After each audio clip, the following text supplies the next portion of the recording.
Wind in the Trees voor de harpe 1a. Je haakjes die staan een beetje anders. Je hebt de F en de C's omhoog voor de Fi's en de C's.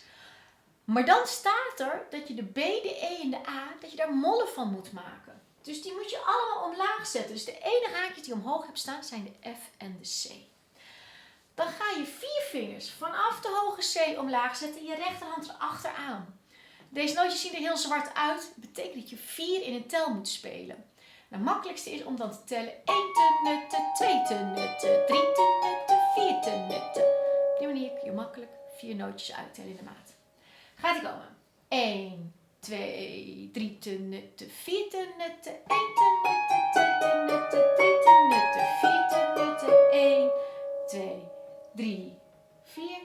1, 2, 3, 4. 1, 2, 3, 4. 1,